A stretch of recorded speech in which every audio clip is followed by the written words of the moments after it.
So dito nga po mga kalingap, nanay ng tatlong magkakapatid nagsinungaling kay Kuya Val, bakit hindi nagsabi ng totoo? So ano nga ba ito? Yan po yung ating pag-uusapan po mamaya mga kalingap. Pero bago po natin ipagpatuloy ang video ito sa mga bago pa lang po sa ating munting channel, huwag po natin kalimutang suportahan ang naman ng Kalingap, Kuya Val Santos Matubang at Kalingap Rob.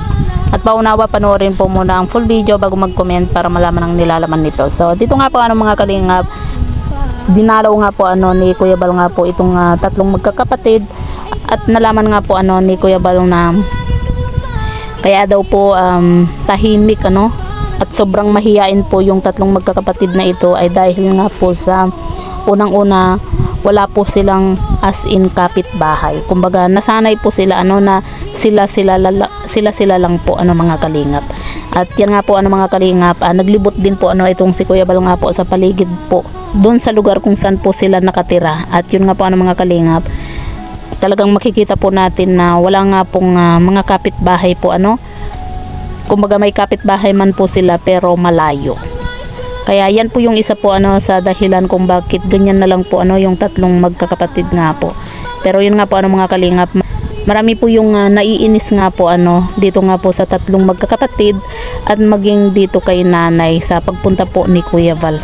Dahil nga po sa sabi nga po ng karamihan na nababasa po natin ng mga komento sa mga nakapanood nga po sa vlog ni Kuya Val, hindi daw po nirerespeto po ni nanay nga po itong si Kuya Val, dahil kung makipag-usap nga daw po ay hindi po tumitingin dito kay Kuya Val at parang pilit lang po yung pagsagot po niya dito kay Kuya Val po mga kalingap.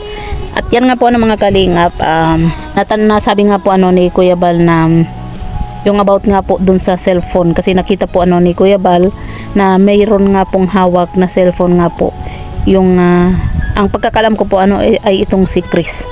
At yan nga po mga kalingap, tinanong nga po ni Kuya Val kung saan galing po yung cellphone, kung sa pinsan ba or sa jowa. Alam naman po natin itong si Kuya Val ay mapagbiro din po. At yan nga po tinanong nga po ni Kuya Val na kung saan ba galing daw po yung cellphone nga po nung kanyang anak, sa pinsan daw ba or sa jowa. At ang sagot nga po ni nanay ay sa pinsan.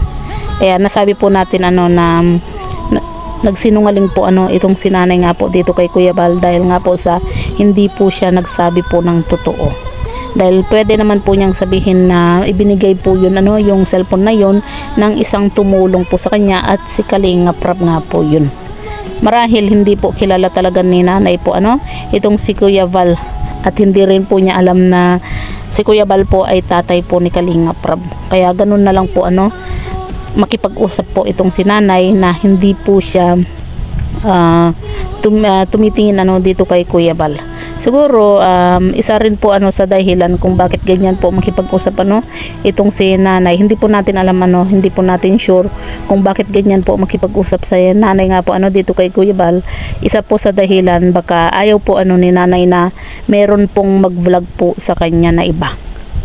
Diba? Kaya parang napipilitan na lang po siyang sumagot po sa mga katanungan po ni Kuya Val. Kasi kung titingnan po natin mga kalingap, kapag si Kalingap Rob po yung nakikipag-usap dito or nagba-vlog po dito kila nanay, tumitingin po itong si nanay, nakikipag-usap po siya ng maayos dito kay Kalingap Rob. Pero dahil nga po sa bago lang po itong si Kuya Val na mag-vlog nga po dito kila nanay, at hindi pa po siguro niya kilala na tatay po siya ni Kalingap Rob, kaya ganun po yung pakikitungo po ni nanay dito kay Kuya Val. Siguro ayaw po rin niya na magpa-vlog sa iba po At yan nga po mga kalingap, marami nga po yung naiinis sa inasal po ni nanay dito kay Kuya Val.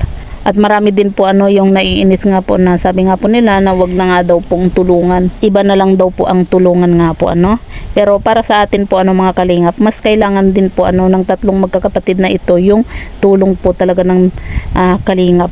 Kagaya nga po ng sinabi po ni Kuya Val na yun po siguro yung isa po sa dahilan kung bakit sobrang mahiyain po yung tatlong magkakapatid, ay dahil nga po sa nasanay po sila at wala po silang mga kapitbahay. Kumbaga sanay po sila na sila lang po.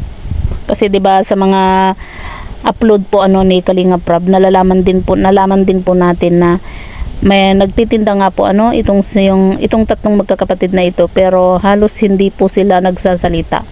Kaya minsan yung bibili po sana ng itinitinda po nila ay parang nagagalit din po dahil nga po sa mahirap po silang kausap. Kumaga halos hindi sila nagsasalita nga po kailangan po diyan mga kalingap, tiyaga at pasensya po. Kumaga mahabang pasensya at unawa din po yung kailangan po ng tatlong magkakapatid nga po. Parang si Rina lang din po mga kalingap, 'di ba? Kung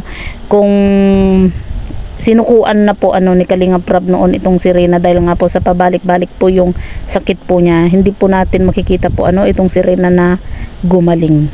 Kaya yan po ang gagawin din po ng Kalingap dito nga po sa tatlong magkakapatid, na hindi po yan susukuan ni Kalingap Rab yung tatlo hanggang sa maging okay po sila.